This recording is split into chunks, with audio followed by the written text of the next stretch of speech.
আজকে আমি বাঙালির সেরা স্বাদের পার্শে মাছের ঝালের রেসিপি নিয়ে হাজির হয়ে গেছি। নমস্কার বন্ধুরা, পাপিয়াস কুকিং অ্যান্ড লাইফস্টাইল চ্যানেলে আপনাদের সবাইকে স্বাগত। আশা করি আপনারা সবাই খুব ভালোই আছেন। আজকে আমি পার্শে মাছের ঝাল রান্না করে দেখাবো আপনাদেরকে। তো আমার এই ভিডিওটা না টেনে শেষ পর্যন্ত পুরোটা দেখবেন। ভালো লাগলে অবশ্যই করে লাইক কমেন্ট শেয়ার করবেন। আর আমার সঙ্গে থেকে দেখতে থাকুন আমি কিভাবে কি উপকরণ দিয়ে এই লোভনীয় স্বাদের পার্শে মাছের ঝাল রান্না করে দেখাচ্ছি আপনাদেরকে।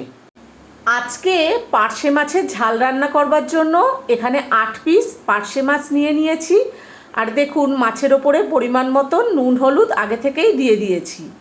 এবার হাতের সাহায্যে মাছে নুন হলুদ খুব ভালোভাবে মাখিয়ে নেব।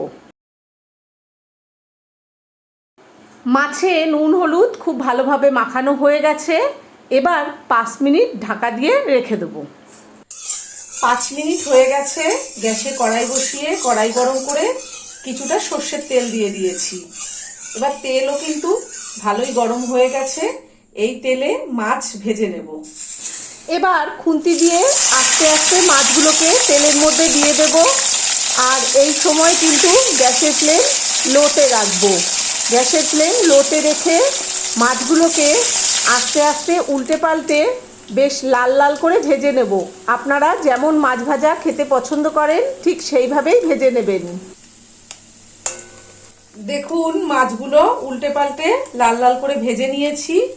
এবার তেল থেকে তুলে নেব। ঠিক একইভাবে দ্বিতীয় লটের মাছগুলোকেও তেলে দিয়ে দিচ্ছি। উল্টে পাল্টে লাল লাল করে ভেজে নেব।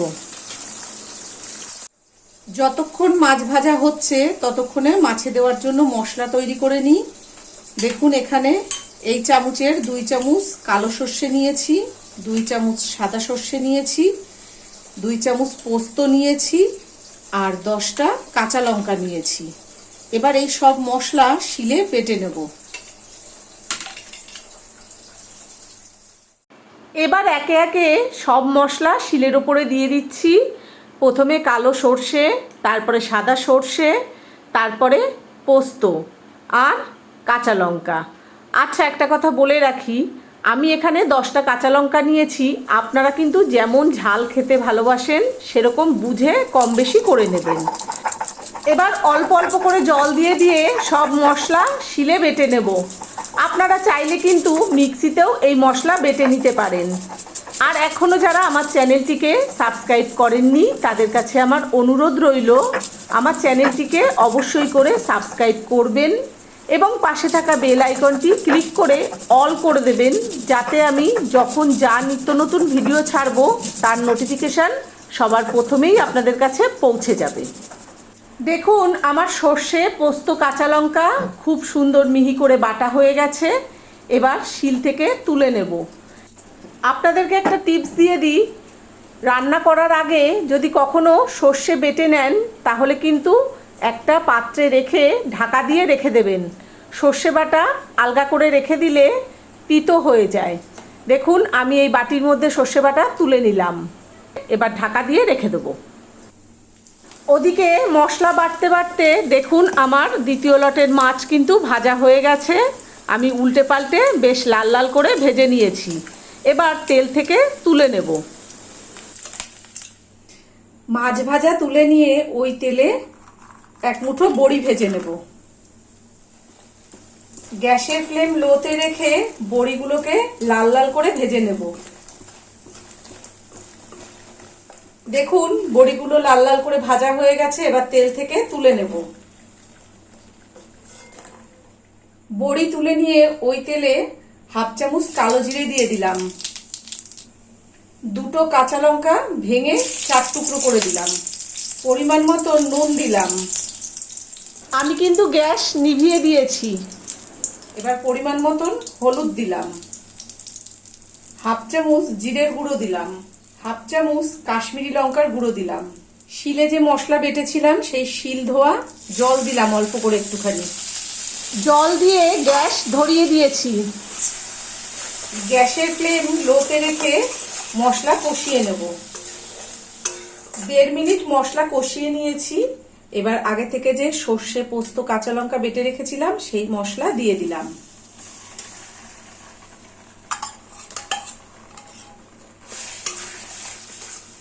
গ্যাসের ফ্লেম লোতে রেখে সর্ষে, পোস্ত, কাঁচা লঙ্কা বাটা এই মশলার সঙ্গে 1 মিনিট কষিয়ে নেব।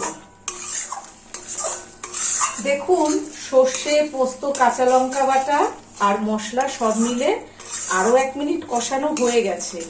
এই পর্যায়ে জল দেব। শিল ধোয়া জল আর মশলার বাটি ধোয়া জল দিয়ে দিচ্ছি।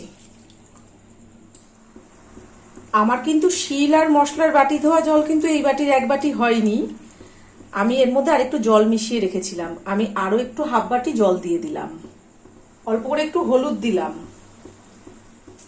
গ্যাসের ফ্লেম হাইতে করে দিয়েছি। হলুদ ঝোলের মধ্যে ভালোভাবে মিশিয়ে দিলাম। 1 মিনিটের জন্য ঢাকা দিয়ে দিলাম যাতে ঝোলটা তাড়াতাড়ি ফুটে যায়। 1 মিনিট হয়ে গেছে, এবার আমি ঢাকা খুলে দিচ্ছি। এই পর্যায়ে ভেজে রাখা মাছ আর বড়ি দিয়ে দিলাম। 2টো কাঁচা লঙ্কা মুখ ফাটিয়ে দিয়ে দিলাম। নুনের স্বাদ ব্যালেন্স করার জন্য ঠিক 1 টিপ চিনি দিচ্ছি। আপনারা যদি না খেতে চান চিনি বাদ দিয়ে দেবেন। চিনি, মাছ, বড়ি, কাঁচা লঙ্কা সবকিছু ঝোলের মধ্যে খুব ভালোভাবে মিশিয়ে দিচ্ছি। আর আপনারা যখন রান্না করবেন নুন ঝাল আপনাদের নিজেদের স্বাদ মতন দিয়ে দেবেন। আমি এই রান্নাটা সর্ষের তেলে করছি, আপনারা পারলে কিন্তু সর্ষের তেলেই রান্না করবেন। তার কারণ এইভাবে সর্ষের তেলে রান্না করলে খেতে বেশি ভালো লাগে। আর যদি আপনারা সর্ষের তেল না খান তাহলে রিফাইন তেলে করবেন। দেখুন সবকিছু খুব ভালোভাবে মেশানো হয়ে গেছে। এবার 3-4 মিনিটের জন্য ঢেকে দেব গ্যাসের ফ্লেম মিডিয়ামে করে দিয়ে। 3 মিনিট হয়ে গেছে, এবার আমি ঢাকা খুলে দিচ্ছি। দেখুন বন্ধুরা কতটা ঝোল কমে গেছে। তার কারণ বড়িগুলো কিন্তু অনেকটা ঝোল টেনে নিয়েছে। বেশি নাড়া দেওয়া যাবে না, তাহলে মাছ ভেঙে যাবে। এই পর্যায়ে আমি একটু ধনেপাতা কেটে রেখেছি, সেই ধনেপাতা দিয়ে দিলাম। আর এই বড় চামচের 2 চামচ সর্ষের তেল দেব। কাঁচা সর্ষের তেল দিয়ে দিলাম। এবার এই সর্ষের তেল আর ধনেপাতা খুব ভালোভাবে মাছের ঝোলে মিশিয়ে দিচ্ছি। আপনারা যদি ছোট চামচে দেন তাহলে 4 চামচ দিয়ে দেবেন।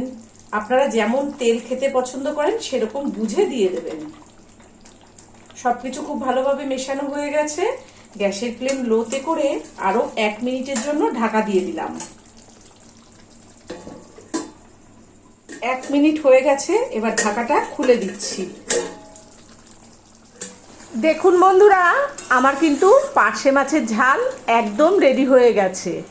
আজকে গরম ভাতে একদম জমে যাবে। এবার আমি গ্যাস নিভিয়ে দেব, দিয়ে 5 মিনিট ঢাকা দিয়ে রেখে তারপরে আপনাদেরকে পরিবেশন করে দেখাবো। বাঙালির সেরা স্বাদের পার্শে মাছের ঝাল। ছোট থেকে বড় সবাই কিন্তু চেটেপুটে খাবে এইরকম পার্শে মাছ রান্না পেলে। দেখুন বন্ধুরা আমার কিন্তু পার্শে মাছের ঝাল একদম রেডি হয়ে গেছে। আর আজকে আমি যা যা উপকরণ দিয়ে যেভাবে এই পার্শে মাছের ঝাল রান্না করলাম, আপনারা বাড়িতে ঠিক এই উপকরণ দিয়ে এইভাবেই পার্শে মাছের ঝাল রান্না করবেন, করে গরম গরম ভাতের সঙ্গে নিজেরা খাবেন, বাড়িতে লোকজন আসলে তাদেরকেও খাওয়াবেন। আশা করি আপনাদের সবার কাছে খুব ভালো লাগবে। আর যারা খাবে তারা কিন্তু আপনাদের প্রশংসা করবেই করবে। আর আজকে আমার এই পার্শে মাছের ঝাল রান্না আপনাদের কেমন লেগেছে সেটা কিন্তু কমেন্ট করে জানাতে একদমই ভুলবেন না। আবার অন্য কোনো দিন অন্য কোনো রেসিপি নিয়ে হাজির হয়ে যাব। সবাই ভালো থাকবেন, সুস্থ থাকবেন। ধন্যবাদ।